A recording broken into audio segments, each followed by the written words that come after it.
Coucou, bienvenue au Café des Burnies, le podcast qui prend soin des nanas en burn-out. Je m'appelle Sarah, je suis dealeuse de peps pour nanas épuisées et grâce à mon expertise d'infirmière, de naturopathe, de coach en résilience et ma passion pour la trichothérapie, je peux t'aider à déculpabiliser, à sortir de ton isolement et à retrouver ta confiance en toi pour reprendre goût à ta vie tout simplement.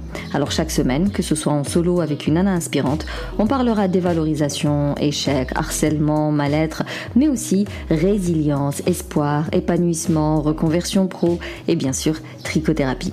Alors si tu veux retrouver ton peps, ta motivation et vivre enfin ta vie sans avoir peur de ce burn-out, d'y remettre les pieds, de ne jamais en sortir, etc., je t'encourage vraiment à réserver ton appel avec moi.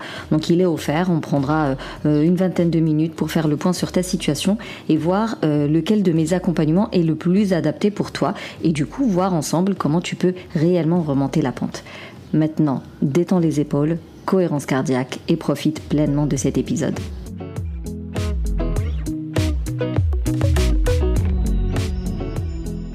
Alors aujourd'hui je vais accueillir Soumaïa de Question d'Allure qui est coach en image de soi pour parler de l'aspect physique finalement de notre personne, pourquoi est-ce qu'on devrait en prendre soin, pourquoi on devrait la coiffer, l'habiller et pas n'importe comment, pourquoi est-ce si important finalement, parce qu'on dit souvent que les apparences sont trompeuses, on dit souvent que la beauté elle est intérieure et non extérieure, mais il n'empêche que c'est très important et tu vas voir au fil de la conversation que ça a un impact direct sur l'estime de soi et la confiance en soi, que c'est aussi important pour avoir le bon entourage en fait, pour attirer les bonnes personnes. Bref, j'en dis pas plus, je laisse place à notre conversation.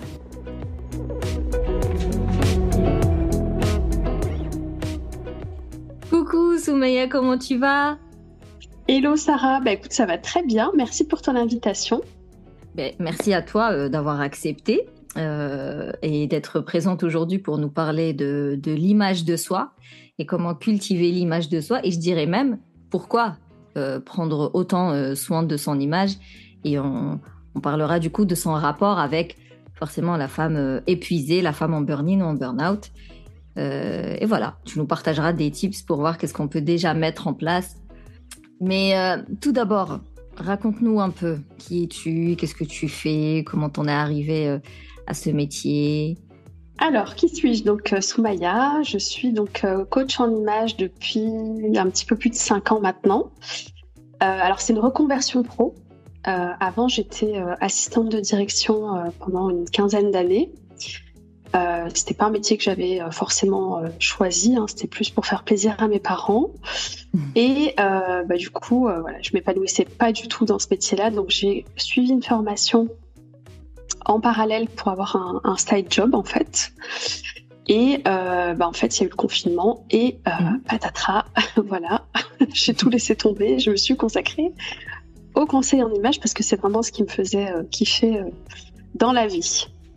Après, comment j'en suis arrivée là et à me poser toutes ces questions de pourquoi changer de job. En fait, comme je te disais, j'étais pas spécialement épanouie justement dans mon job et mon premier malaise, si on peut appeler ça comme ça, c'était au travail. Je me suis effondrée au travail alors que je n'y attendais pas du tout. Pour moi, tout allait bien. Je pensais que c'était juste une fatigue passagère, sauf que 6 mois après, j'ai réitéré.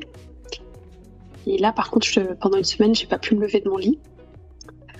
Donc, du coup, ça m'a amené à me poser quand même pas mal de questions sur moi, en fait, parce que pour moi, sur le papier, tout allait bien. J'étais mariée, j'avais 2 petites filles super, un mari super, tout ça. Et je me disais, en fait, j'ai pas le droit de pas être bien, quoi. Enfin, voilà.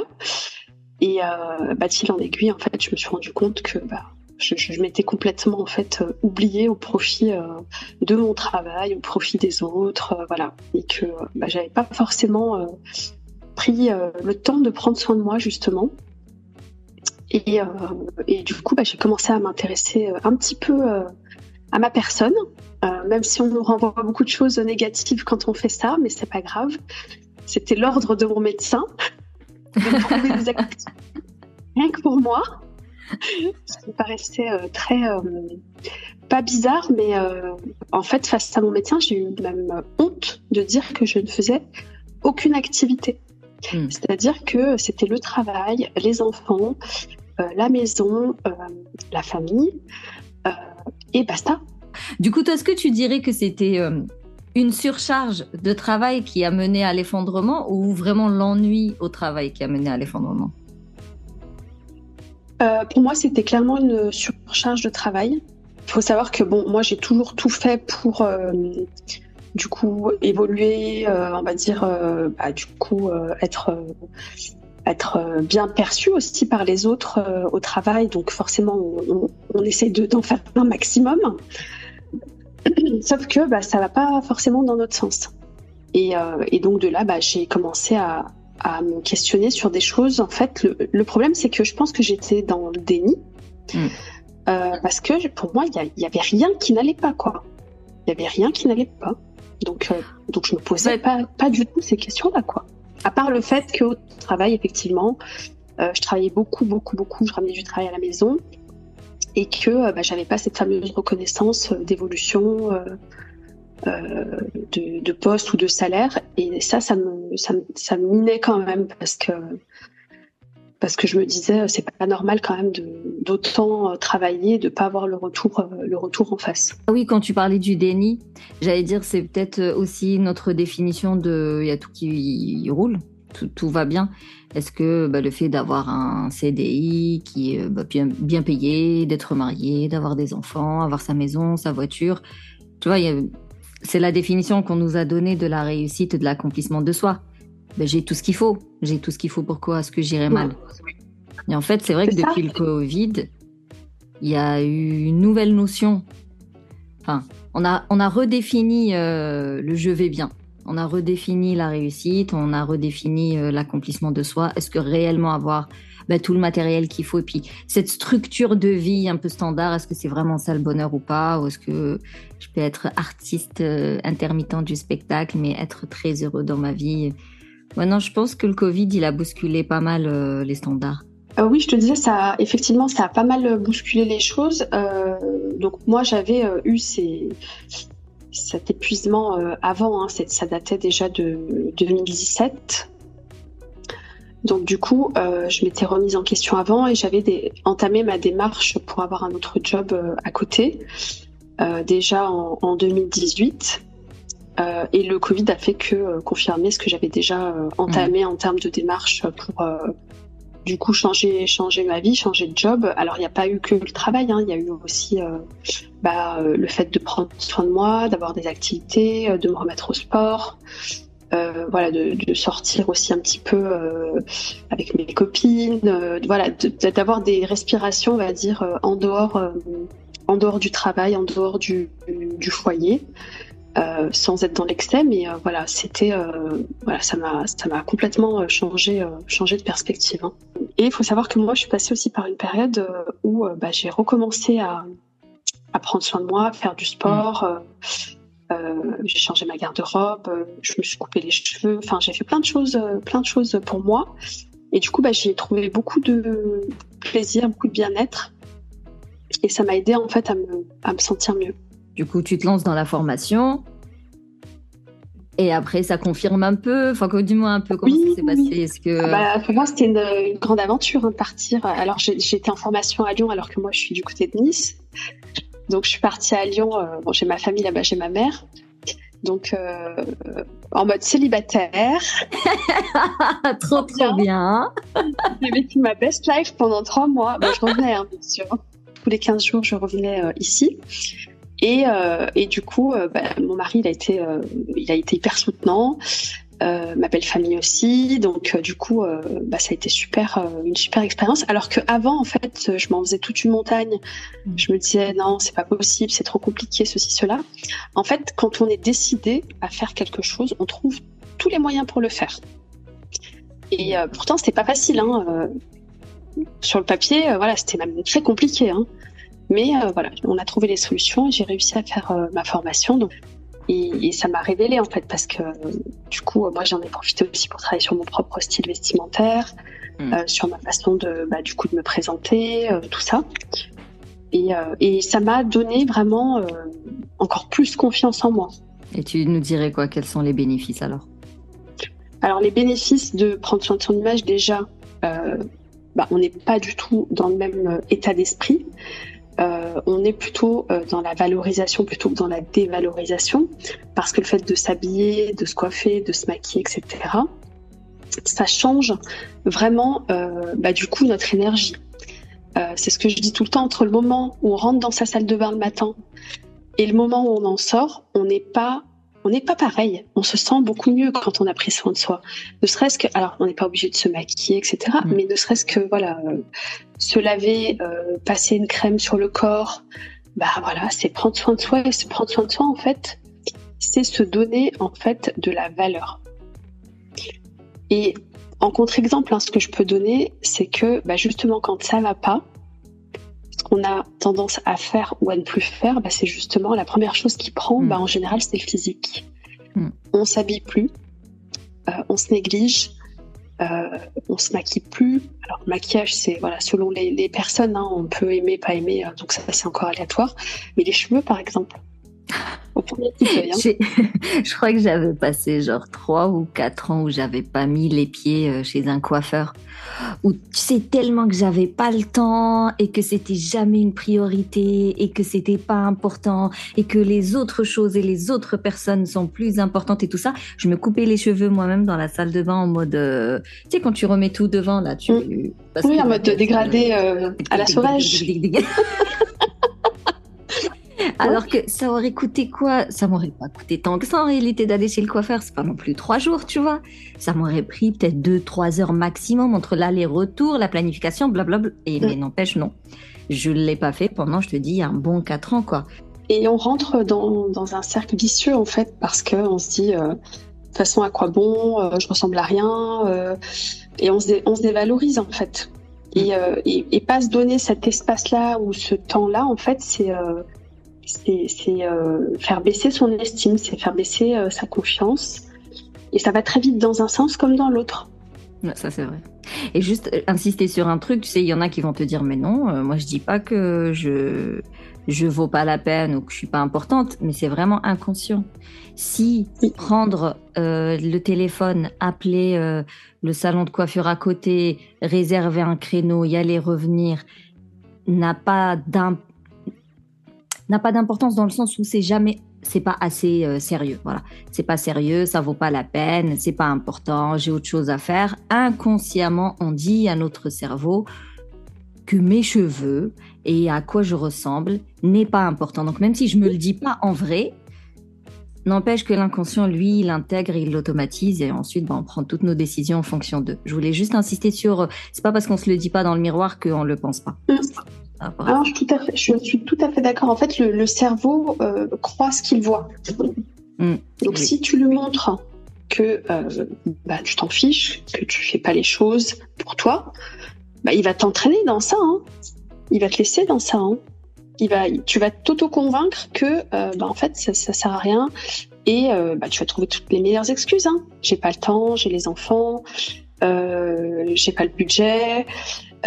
J'ai pas ceci, j'ai pas cela, alors qu'en fait, si tu regardes concrètement, en fait, tu as toutes ces possibilités-là et tu as accès à tout, mais tu ne te l'autorises pas. Le fait de se sentir bien dans des vêtements, ça participe aussi à changer l'énergie. Alors, sans rentrer dans les détails, mais ne serait-ce que la couleur que l'on porte influence notre énergie intérieure. Parce que la couleur, c'est aussi une longueur d'onde, ça envoie de l'énergie. Donc, choisir les bonnes couleurs pour soi, celles qui vont nous faire du bien, à la fois visuellement, mais aussi parce que la matière touche la peau, touche les cellules, et ça a un vrai impact. D'accord, d'ailleurs, donc c'est pas pour rien que... C'est pas uniquement quand ça rayonne. Même comme ça, mon vêtement, il continue à envoyer des ondes. Je savais pas. Tout à fait. En fait, tu as la couleur lumière qui vient du soleil. donc on ne peut pas toucher forcément, mais qui renvoie aussi des longueurs d'onde. Et tu as la couleur matière, donc c'est ce qu'on porte, c'est les vêtements, c'est le maquillage, c'est toutes ces choses-là, ou les objets qui nous entourent aussi, auxquels on peut être sensible ou pas sensible. Notre corps, il est sensible à ce que l'on porte, donc en termes de couleur, en termes de matière. Donc c'est pour ça que parfois on se sent bien dans une couleur, on se sent moins bien dans une autre, on se sent bien dans un vêtement ou dans une matière. Il y a d'autres matières qu'on ne supporte pas de porter sur soi. Ça participe aussi à nous faire sentir bien. Et l'exemple que j'aime bien donner, en fait, c'est les super-héros. Les super-héros, avant d'aller accomplir leur mission, ils mettent leur costume de super-héros. Pourquoi ? Parce qu'ils se sentent invincibles. Et en fait, c'est ça quand on s'habille, même nous au quotidien, en fait, on doit toujours se sentir en confiance et invincible. On a toute une tenue dans notre garde-robe dans laquelle on se sent, mais genre au summum, on se sent en mode Beyoncé. C'est ça. Chacune a dans son placard ce genre de tenue, au moins une. Mais je pense que rien que le fait de prendre le temps de réfléchir à quelle est la couleur qui me va, quelle est la matière qui me va, dans quoi je me sens bien, quelle est la tenue qui va me faire sentir comme Beyoncé et compagnie. Je pense que rien que le fait de prendre ces 2 secondes et de se poser la question, ça fait toute la différence. Alors que si t'es là, t'ouvres ton placard, tu prends à l'aveugle ce qui dit bonjour, quoi. Tu assembles sans trop réfléchir si ça s'assemble ou pas, ou des fois tu ouvres ton placard et il n'y a rien qui te donne envie. Ça, je pense que ça reste des signes de warning, genre ça va pas, il y a un truc qui va pas et il faut revoir ça. C'est vrai, en fait c'est un bon indicateur, d'ailleurs ça me fait penser à Marie Kondo, c'est que en fait les vêtements ils doivent nous mettre en joie en fait en réalité. Dès lors qu'on se sent pas bien quand on va s'habiller, ou quand on ouvre son placard, c'est qu'il y a un gros problème. C'est qu'il y a un gros problème, c'est qu'il y a un réajustement à faire, c'est que ça ne nous correspond plus, soit en termes de taille ou en termes de style, etc. De goût. Mais faut savoir que quand on s'habille le matin, ça va conditionner notre journée en plus. Donc si dès le matin, on n'est pas dans un bon mood, après on est maman, on peut être pressé le matin, mais quand même avoir ces tenues-là, on va dire un peu, on sait qu'elles nous correspondent, c'est quasiment du prêt à l'emploi, on sait qu'on va se sentir bien dedans. Par contre, si on sait que dans notre placard, on n'a que les mauvaises pièces, forcément, on va pas avoir envie de s'habiller. Quand on a une mauvaise expérience avec un vêtement, ça peut même être un vêtement neuf, il nous a gratté, on a senti que ça nous coupait le ventre, c'est sûr qu'on va éviter de le mettre. C'est clair. Et il va rester là, il te regarde et tu te dis mais je vais pas le garder, mais en même temps je l'ai payé cher, mais en même temps je l'ai jamais porté, on verra, on sait jamais, nanana, et il va squatter dans l'armoire pendant 3 ans. Ça. Et tu finiras par le donner. Ah oui, tu finiras par le donner et en attendant, t'es resté dans ta frustration de pas t'habiller, de pas te valoriser, de pas exprimer ta personnalité, ton style, etc. à travers tes vêtements. Donc ça, encore une fois, te dévaloriser consciemment ou inconsciemment.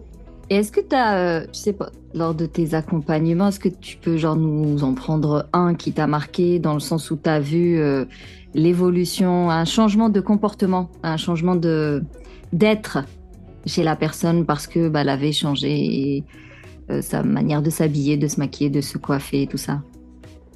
Oui, alors toutes les personnes que j'accompagne, à leur manière, elles vont se révéler en fait, mais chacune à leur façon. Mais c'est vrai que j'ai un accompagnement qui m'avait particulièrement marqué parce que c'était une personne qui avait très très peu confiance en elle. C'est une jeune femme qui avait perdu beaucoup de poids, qui avait perdu une 20aine de kilos et qui s'était offert l'accompagnement pour partir sur de nouvelles bases. Et qui avait très peu confiance en elle, très peu confiance en son image, parce qu'elle sortait aussi d'une relation compliquée amoureuse. Quand on parle du papillon, c'est vraiment ça en fait. Elle est passée vraiment de la chenille au papillon, c'était impressionnant. Je sais que ça s'explique en kinésiologie parce que les muscles du visage en fait et l'expression du visage en fait dépendent de nos émotions et de notre état intérieur. Donc je sais que elle, pour le coup, ça a été flagrant, quoi. Elle l'a vu parce qu'en plus on a fini son accompagnement par un shooting photo. Et quand j'ai mis le avant-après, d'ailleurs il est sur mon compte Insta, j'ai eu plein de gens qui m'ont dit mais on dirait que c'est même pas la même personne, quoi. On dirait que t'as photoshopé, arrête de mentir. Ah mais ça par contre j'ai déjà eu ça. Alors que je ne filtre jamais, surtout pas les photos de mes clientes. Moi ça m'arrive de mettre des filtres, je vais pas dire le contraire. Mais mes clientes, je ne mets jamais de filtre et j'ai déjà eu des gens qui m'ont dit non mais faut arrêter les retouches photos, faut arrêter, alors que pas du tout, hein. Ça c'est des gens, non mais c'est vrai, c'est quand tu baignes dans le négatif en fait et que tu deviens sceptique mais plus, ça c'est un signe que la personne elle va pas très bien. Oui. Voir le mal partout, généralement c'est... De toute façon quand tu es dans la critique comme ça en général c'est que toi ça ne va pas, quoi. Oui. Parce que généralement, tu dis waouh, quand même. Enfin, tu vois. Oui, voilà. Tu ressens de l'empathie et t'es contente pour la personne qui a évolué et qui va mieux. T'es pas là à chercher le détail qui va pas. Ou alors, ça peut aussi, ça je l'ai déjà eu, ça peut déclencher certaines personnes dans le sens où elles se disent et moi, quoi. Oui. Et moi, ça c'est sain, ça c'est une réaction saine. Ça c'est sain, et c'est pour ça que je voulais le préciser aussi, parce que on peut avoir même une pointe, tu vois, de jalousie. Ça peut arriver de se dire pourquoi elle et pourquoi pas moi, et moi aussi je pourrais aussi avoir cette belle transformation, etc. Ça c'est un indicateur que c'est le moment d'y aller. C'est clair. Et de pas rester dans cet état-là en fait. Et je profite pour dire que la jalousie, c'est une émotion saine, contrairement à l'envie où tu veux pas le bien pour l'autre personne. Enfin, tu n'es pas contente parce que l'autre personne, elle va bien. Oui. Là, on se dit, il y a un problème. Je vais peut-être aller me poser certaines questions. Maintenant, qu'est-ce que tu pourrais conseiller donc à une femme qui est soit en burn-in, en burn-out, hein. T'entends le podcast, prendre soin de son image, c'est trop cool, c'est bien, mais qu'est-ce que je fais ? Comment je fais, moi, qui n'a pas forcément envie et qui suis fatiguée et en plus, je sais pas trop par où commencer ? Est-ce que tu as 3 conseils à nous partager ? Oui, alors, ce qu'il y a, c'est qu'il faut pas chercher à faire des choses, à vouloir tout faire d'un coup. Ça, c'est l'erreur à pas faire, parce que ça prendrait déjà beaucoup trop de temps, du budget, éventuellement, voilà. Donc, pas se dire, je veux atteindre ce goal-là tout de suite. Mais ça peut commencer par des petites choses. Donc, prendre soin de sa personne avec les moyens qu'on a à sa disposition. Prendre soin de son corps, parce que le corps aussi, il perçoit aussi le fait justement qu'on prenne soin de lui.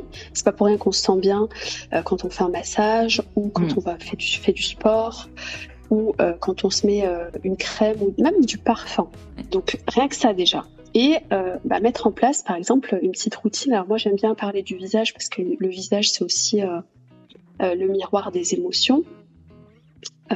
Et on voit tout de suite quand on va mieux, se faire des petits gestes d'automassage, par exemple, qui vont relancer un petit peu la circulation du visage, et pourquoi pas un petit peu de maquillage, donc du mascara, un petit peu de blush, un petit peu d'anti-cerne, voilà. Ce qui nous fait plaisir, ce qui nous manque en fait. Il y a qu'à se regarder aussi un petit peu dans le miroir aussi. Et ça, on prend pas assez le temps de le faire d'ailleurs. Merci, c'est prendre le temps de se regarder dans le miroir et pas l'éviter et pas passer à côté. Donc prendre ce temps-là pour toi. Et après, en termes de vêtements, alors pour moi, ce qui est le plus impactant, c'est vraiment les couleurs. Sortez du noir, du bleu marine, du beige. Parce que ça, c'est des couleurs neutres qui font que vous effacer. Alors, je sais que c'est des couleurs passe-partout, je sais, mais essayez des couleurs qui vous font plaisir. Alors, peut-être pas, si on n'ose pas tout de suite, on peut le faire avec des accessoires, une petite ceinture, un sac à main, des chaussures, c'est plus discret. Mais vous allez avoir justement l'énergie de la couleur déjà, qui va vous impacter, et petit à petit vous allez le faire de plus en plus souvent. Alors je suis pas spécialiste, mais je pense que c'est aussi un signe du burn-out ou de l'épuisement, c'est d'être déconnecté en fait de soi, Et quand on se reconnecte avec du coup ces vêtements, les couleurs, etc., on va percevoir en fait ce qui fait du bien et ce qui nous va pas en fait, parce que il y a des couleurs qu'on n'aime pas. Mais le souci, c'est quand tu aimes une couleur, mais elle te va pas. Eh ben, c'est pas grave en fait. Alors, si on parle de colorimétrie et de couleurs qui vont vraiment valoriser le teint, effectivement, c'est mieux de les porter en haut, donc en t-shirt, en chemise, en pull, en sweat, etc. C'est valable aussi pour les pièces qui sont d'un seul tenant, comme les robes ou les combinaisons, parce qu'on a la même couleur de la tête aux pieds. Mais par contre, si par exemple, moi, par exemple, le orange, c'est pas forcément ce qui me va bien au teint, je vais le porter en pantalon, parce que du coup, il n'y a pas d'impact avec le visage. Donc, on a quand même l'énergie de la couleur qui nous soutient et qui nous apporte du coup de l'énergie dont on a besoin. De toute façon, quand on est attiré par une couleur, c'est instinctif, oui. C'est vraiment incontrôlable. On ne réfléchit même pas, en fait, on se dit c'est ça que je veux et c'est tout. D'ailleurs, pour revenir à l'estime de soi, c'est super important parce que si toi, tu ne dégages pas ce que tu es réellement, forcément, tu vas attirer des gens qui ne te correspondent pas du tout. Moi, imaginons à la base, je suis quelqu'un de joyeux, mais à cause du burn-out et de ses conséquences, je m'habille qu'en noir et puis je suis comme ça, toute négligée du matin au soir, les gens dynamiques, ils viendront pas vers moi parce que je vais avoir l'air trop bof, trop neutre. Tu vas pas dégager l'énergie qui va les attirer en fait. Parce que le noir, ça renvoie rien en fait. Le noir, ça absorbe. Ouais. Donc, en termes d'authenticité, finalement, prendre soin de son image et de s'habiller en étant aligné avec soi-même, s'habiller en fonction de l'énergie, sa propre énergie, parce qu'on ne dit pas, genre, je suis quelqu'un d'introverti et je veux absolument paraître très, très, très, très sociable, donc quelle couleur je vais porter. C'est pas ça qu'on demande, mais plutôt de se connaître et de s'habiller en fonction de soi pour dégager sa bonne énergie. C'est ça. Et arriver aussi à exprimer sa personnalité. Et arriver à exprimer sa personnalité, ça veut dire aussi oser être soi. Et aujourd'hui, il y a beaucoup de personnes aussi qui s'habillent en beige, en noir, etc. Parce qu'il y a une tendance aussi du minimalisme, etc. Donc pour être tendance et pour correspondre à un certain profil de femmes, par exemple, il y en a qui vont s'habiller comme ça, alors que c'est pas du tout leur personnalité. Ouais. Elles s'habillent pour les autres en fait, pas pour elles. Donc on porte un masque, et tant qu'on porte un masque, on va pas attirer les bonnes personnes, et tant qu'on est mal entouré, on aura beaucoup de difficultés à s'épanouir en fait, tout simplement. C'est ça, parce qu'on est en permanence en train de s'adapter, de se suradapter à un environnement qu'on n'a pas choisi en fait, auquel on n'appartient pas. Donc c'est difficile de porter un masque en permanence. C'est clair, c'est épuisant. C'est vraiment épuisant, ça bouffe énormément d'énergie. Mais résumé, ce que je retiens de l'épisode, c'est que les couleurs portées continuent d'émettre des ondes. Je vois ça vraiment, j'apprends. Ça, t'as bien noté. Ouais, parce que c'est super important en fait. On fonctionne avec de l'énergie, tout est énergie, c'est super important quoi. Donc vraiment porter des couleurs qui vous donnent l'énergie que vous voulez avoir ou ressentir, ou celle que vous n'avez plus, parce que c'est ça le souci du burn-out, c'est que tu rentres dans une sorte d'apathie où tu ressens plus grand chose. Donc utiliser les couleurs finalement pour on parlait de peps au début. Pour se réénergiser, et c'est pas pour rien aussi que les couleurs elles sont même utilisées en médecine, dans la chromothérapie.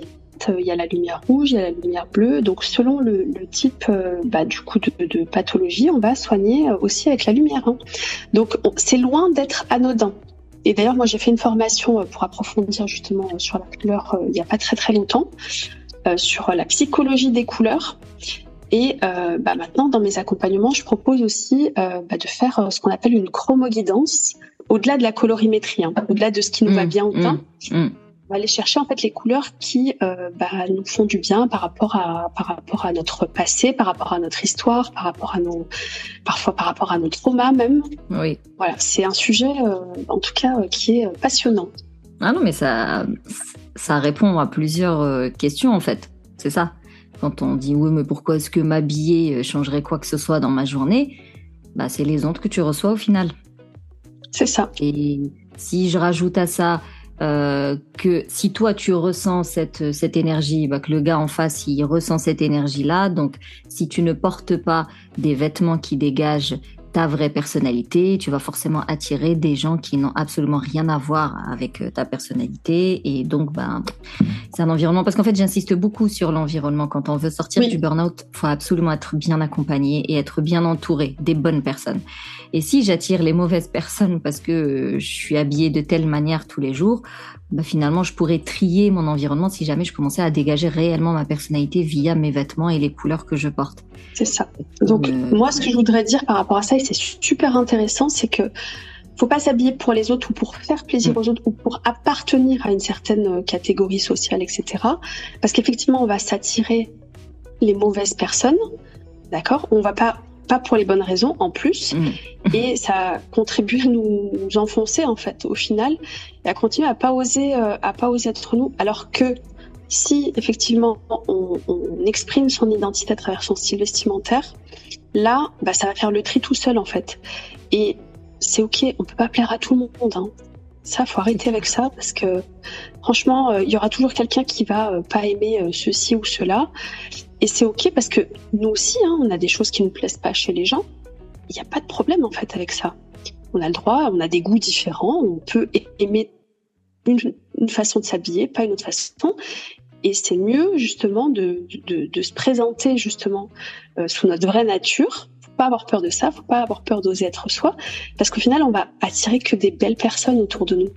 Donc autant bien choisir ce qui va nous mettre dans un bon mood, en joie, dans notre tenue de superwoman. Super-héros, Claire, c'est clair. De super-héroïne. Et du coup, toi, comment on fait pour bosser avec toi ?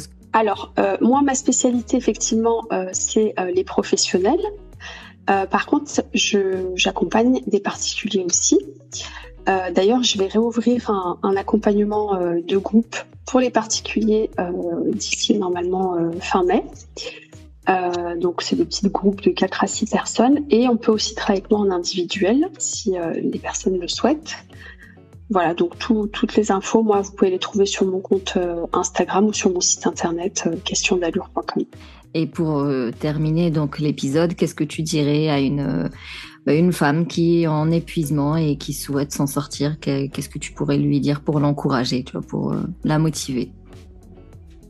Pour l'encourager, franchement, je lui dirais, n'aie pas peur d'être toi-même, hein, tout simplement. Que dans tous les cas, tu plairas pas à certaines personnes, mais tu en plairas à d'autres. Et c'est les autres qui nous intéressent. C'est ça. Nous, ce qu'on veut, c'est attirer les personnes qui vont nous ressembler, qui vont pas nous juger, qui vont être dans le même état d'esprit que nous. Et ça passe aussi par ce qu'on montre à l'extérieur. Merci beaucoup. C'était vraiment enrichissant. Merci beaucoup. Avec plaisir. Prends soin de toi. Et puis à très vite. Merci Sarah, à très vite.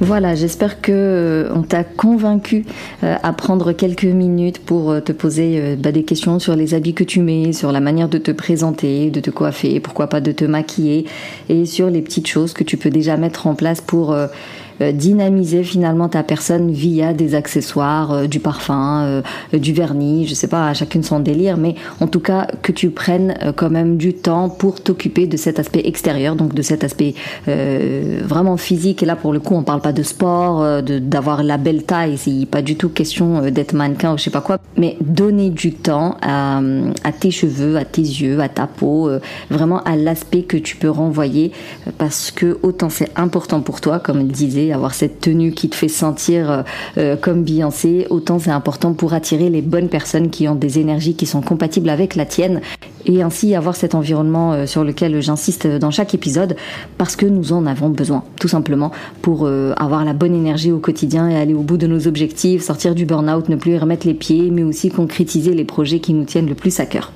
En tout cas, merci plus pour ton écoute.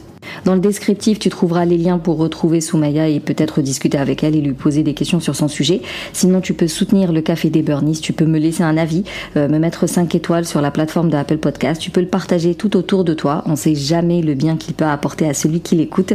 Et puis si tu veux échanger sur cet épisode ou sur une problématique en particulier, tu peux me contacter via Instagram, via la Safe Place, bref, tu sais où me trouver. Mais la meilleure des solutions, c'est vraiment de réserver ton appel pour passer à l'action, pour voir qu'est-ce que tu peux maintenant mettre en place comme plan d'action personnalisé à tes problématiques pour arrêter de tourner en rond et aller de l'avant et reprendre le cours de ta vie. En tout cas, on se capte la semaine prochaine pour un nouvel épisode et d'ici là, booste ton feeling good.